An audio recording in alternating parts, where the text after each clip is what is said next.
el gobierno catalán ha anunciado algunas de las medidas que pretende implementar en su plan de políticas con respecto a la igualdad de género. Y aunque este plan todavía está en desarrollo, algunas de las medidas propuestas han causado como mínimo polémica. En específico, una de ellas, que es que el gobierno catalán anunciaría que pretende abolir la prostitución. Y esto ha servido como excusa para volver a abrir una vez más este debate sobre la legalidad del trabajo sexual. Hoy en concreto vamos a analizar las intervenciones y posterior debate que se dieron a este respecto en el programa televisivo En Boca de Todos. Comienza interviniendo Tigra, secretaria de Inmigración del sindicato Otras de Trabajadoras Sexuales y trabajadora sexual también. Es un absurdo, o sea, ya vamos varios años en que está el debate de abolir o regular, que nosotros lo que queremos es que nos den derechos laborales, o sea, que nos incluyan en el derecho de trabajo y sacarnos del Código Penal, porque abolir es imposible. Simplemente lo que hace es que nos manda a la clandestinidad, a hacerlo en peores condiciones, a hacerlo en lugares más secretos y tal vez tener que empezar a trabajar para terceros. Y es que, como bien indica aquí Tigra, y citando a Picara Blog, el debate no debería de ser si abolición o regulación. El debate debería estar centrado en si ofrecer derechos laborales a las trabajadoras sexuales o condenarlas a la clandestinidad. Y es que cabe recordar que aquellos países que han implementado medidas de corte abolicionista no han conseguido erradicar y terminar por completo con la prostitución, pero tampoco han conseguido terminar con la trata o el tráfico de personas con fines de explotación sexual o laboral en sus países. Y los antecedentes que tenemos en cuanto a las consecuencias de tratar de abolir la prostitución no hacen más que perjudicar a las propias trabajadoras sexuales, pues aumentan su inseguridad, sus índices de violencia, la clandestinidad y marginalidad a la que se ven expuestas, les merma su capacidad de decisión y negociación con el cliente, aumenta el número de prácticas de riesgo dentro del sector y por tanto también la probabilidad de contraer alguna enfermedad de transmisión sexual, disminuye los precios, entre otras cosas. Pero claro, hay organizaciones criminales que someten a mujeres para que ejerzan la prostitución y se lucran con ellas. Vale, pero es que tenemos que aprender a diferenciar entre lo que son las organizaciones criminales que se dedican a la trata y al tráfico de personas con fines de explotación, no solo sexual, sino mucho tipo de explotación, que es lo que se ignora acá, porque tenemos gente en los hogares que trabajan en condiciones también casi de semi-esclavitud, en los cuidados, en la construcción, en el campo, las jornaleras de Huelva, las marroquíes a las que le retienen los pasaportes para tenerlas obligadas trabajando acá y que no puedan tampoco comunicarse con sus familias y no les pagan hasta el final de la jornada. Entonces hay que hacer una diferenciación muy grande dentro de lo que es el ejercicio libre de la prostitución, que somos mujeres mayores de edad que decimos sí, esto hago para ganarme la vida, y otra cosa es la captación de personas para explotarlas laboralmente en otros ámbitos, no solamente en el tema de la prostitución forzada. Es muy importante distinguir trabajo sexual de organizaciones criminales, trata u otros conceptos. Esto ya lo apuntan organizaciones tan relevantes a nivel internacional como Amnistía Internacional. La equiparación de la trata de seres humanos y el trabajo sexual crea numerosos problemas en la práctica. Genera confusión entre funcionarios, proveedores de servicios sociales, organizaciones de la sociedad civil, medios de comunicación y la sociedad. Y puede dar lugar a leyes y políticas dañinas que afecten negativamente a las personas objeto de trata, las personas migrantes y las personas dedicadas al trabajo sexual, entre otras. Además, estas intervenciones pueden impedir a las personas objeto de trata obtener protección y apoyo jurídico, abandonar el comercio sexual o ambas cosas. Es decir, que confundir trata o explotación con trabajo sexual no solo perjudica a los trabajadores sexuales que libremente ejercen, sino también a las personas que son víctimas de trata o explotación. Y al entender que esa explotación ocurre solo dentro del trabajo sexual o poner nuestro foco exclusivamente en este, nos impide el combatir y luchar realmente contra el tráfico de personas, pues es una actividad delictiva y criminal que ocurre en muchos sectores y que no se reduce exclusivamente a las prácticas sexuales. ¿Crees que te ve el cliente como un ser de luz o te ve como un trozo de carne? Perdóname. Es que no tiene que ver nada, el cliente me ve como compañía, como una persona que le está ofreciendo un servicio. Nosotras vemos a los clientes como clientes, como cualquier abogado ve a una persona como su cliente. Frecuentemente vemos este tipo de generalizaciones. Es que el cliente te ve como un trozo de carne, es que te tratan como un objeto, es que eres humillada o degradada. Estas generalizaciones en muchas ocasiones son prejuiciosas y provienen de gente de fuera de este mundillo. Por supuesto que habrá clientes que consideren que las mujeres que ofrecen servicios sexuales son simplemente un objeto a usar, pero habrá también quienes no, y quienes entiendan que las personas que lo ejercen son personas independientes y autónomas que simplemente están ofreciendo un servicio. Por eso resulta de vital importancia el potenciar la capacidad de decisión y la autonomía de los trabajadores sexuales para que puedan escoger a sus clientes y se vean menos expuestos a situaciones de violencia o situaciones desagradables dentro de su trabajo. Y es que estas ideas sobre los trabajadores sexuales o sobre los clientes es lo que conocemos como estigma, ya que se asocia que seas trabajador sexual o cliente de trabajo sexual con una serie de características negativas. Es una narrativa nociva en el que dicen es que todas las mujeres son víctimas de violencia, es que pobrecitas cayeron ahí, no tenían más opciones. Como no, yo decidí, he dado mi consentimiento para tener sexo a cambio de dinero y eso no me hace menor persona y tampoco me llama mi autoestima. Y aquí Tigra nos explica muy bien cómo este estigma también puede verse en ocasiones revestido de condescendencia. Efectivamente, la importancia del estigma también recae en que este puede afectar a la salud mental y el bienestar de aquellos quienes ejercen el trabajo sexual. El asunto es dejar de poner el foco en las mujeres prostituidas, que no son el problema, que el problema es los que requieren la demanda de prostitución. Mirad, os voy a poner un paralelismo para que lo entienda todo el mundo.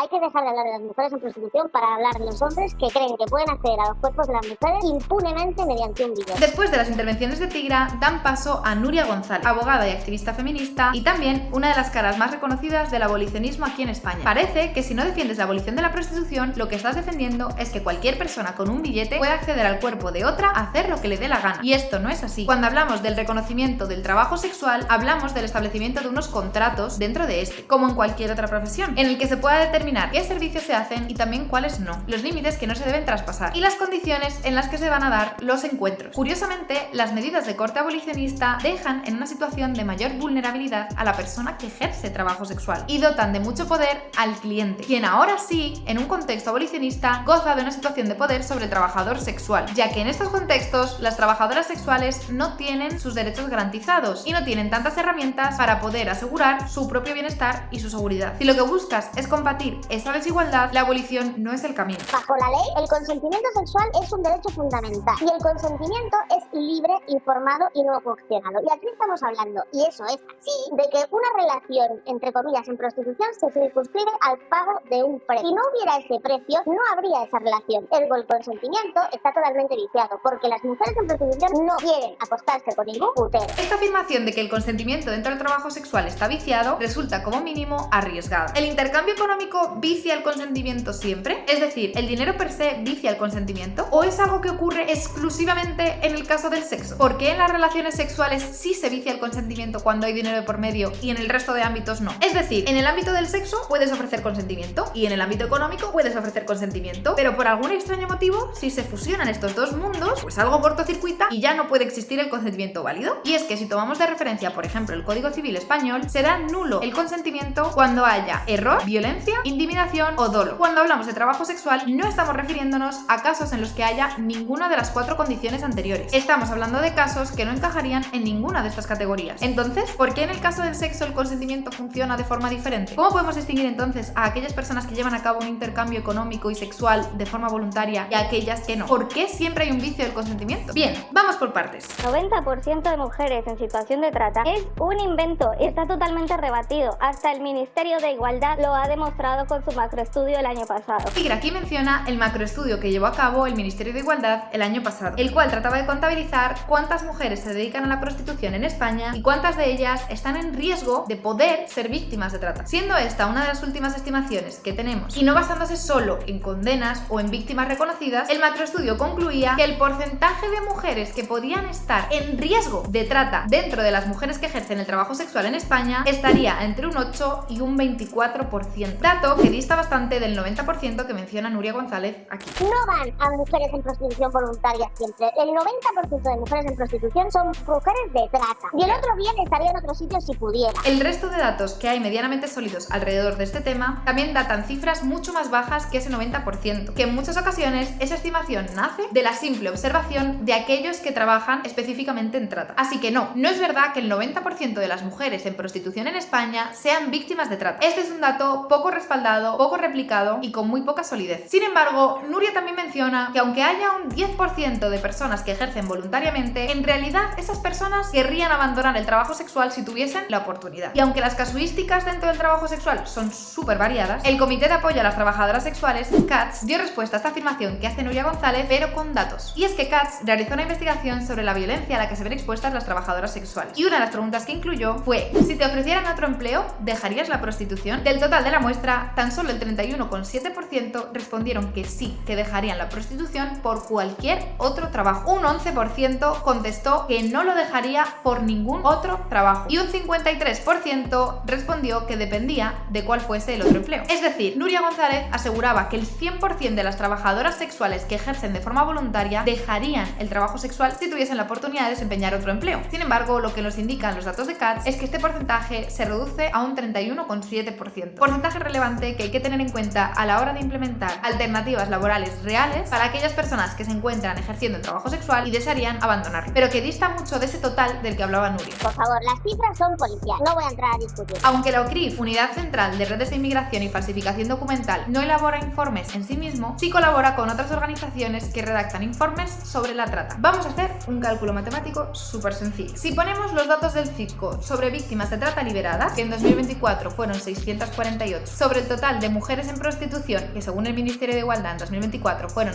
114.000, nos sale que habría un 0,56% de trata en el trabajo sexual. Aunque hay que tener en cuenta que a pesar de que la estimación de 114.000 trabajadoras sexuales es una de las más recientes, también es de las más bajas, y que con respecto a víctimas de trata estamos contabilizando solo víctimas liberadas. Pero vamos, que si vamos a hablar de datos oficiales, esto es lo que tenemos. Y es que por desgracia resulta muy complicado obtener datos precisos sobre trata, explotación sexual, tráfico de personas o prostitución. El principal motivo de muerte entre mujeres y niñas es la trata, y sobre todo la trata con fines de explotación sexual. Aquí Sonia Ferrer asegura que el principal motivo de mortalidad de mujeres y niñas alrededor del mundo es la trata. Pues bien, si acudimos una vez más a datos oficiales, nos encontramos que la principal causa de muerte en mujeres a nivel mundial son las enfermedades cardiovasculares. En el caso de los niños es más difícil encontrar datos desglosados por sexo, pero encontramos que en el ranking suelen estar las enfermedades contagiosas, las complicaciones perinatales o la desnutrición, aunque esto depende de la edad. Y es que no sé muy bien de dónde saca Sonia Ferrer este dato que aquí comenta, aunque es cierto que los rankings de mortalidad no suelen incluir la trata como una de las causas, tanto por la dificultad de ser estudiada y contabilizada como por la definición de trata que hace referencia exclusivamente al traslado de personas.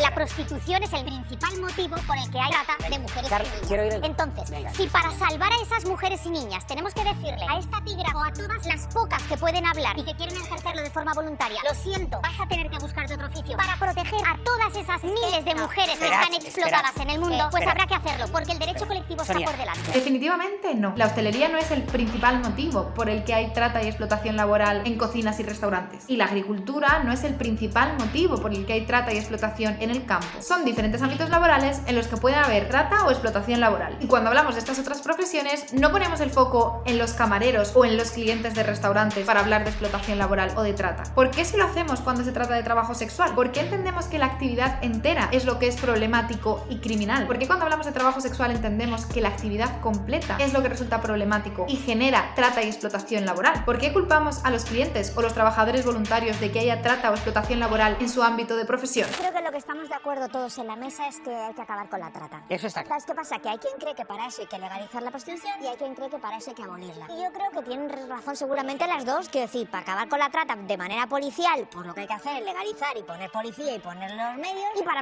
acabar con ella de manera brutal, pues la aboles y se acabó. Son dos métodos. Ahora, tal y como están las leyes, tal y como están las cosas, tal y como está la vida de las mujeres y en general de determinados sectores, yo no creo en la abolición. Porque creo efectivamente, como dice ella, que va a haber una prostitución sumergida. Lo creo firmemente y creo que además en este debate hablamos un poco de como con las drogas. ¿Qué creemos? ¿En acabar con el narcotráfico o que legalizándolo acabaríamos con el problema de las drogas? Pues creo que legalizándolo acabaríamos con el problema de las Teresa. drogas. Entonces creo que esto habría que ponerle orden más que tratar de acabar. Me parece muy importante esta intervención que acabamos de ver. Y es que aunque parezca absurdo, se ha proyectado sobre el ámbito pro derechos esa idea de que no se busca combatir la trata o la explotación laboral, de que no importan las mujeres o personas que ejercen el trabajo sexual, no importan las condiciones, no importa la violencia que sufran, que no importa su bienestar y que el ámbito pro derechos solamente se guía por el beneficio económico. Ideas que no son ciertas. Uno de los motivos que impulsa el movimiento pro derechos es precisamente poder combatir la trata, la explotación laboral, la prostitución forzosa, etc. Además de la preocupación humana que se tiene por aquellas personas que atraviesan esas situaciones tan horrorosas, también porque permite mejorar la calidad de vida de aquellos que ejercen voluntariamente. Y aunque con respecto a la trata, la explotación laboral, la prostitución forzosa, los fines a conseguir entre el movimiento pro derechos y el abolicionismo sean similares, los métodos son diametralmente opuestos. Hay quien, como dice Sonia Ferrer, está dispuesto a dejar sin empleo y sin modo de vida a miles de personas en pos de una lucha contra la explotación. Y hay quien aboga por luchar contra la explotación tratando de no perjudicar a nadie más y buscando proteger a aquellas personas que ejercen el trabajo sexual de forma voluntaria, no solo de la precariedad a la que se ven expuestas si les quitamos su empleo y su modo de vida, sino protegerlas también de dicha explotación contra la que se lucha.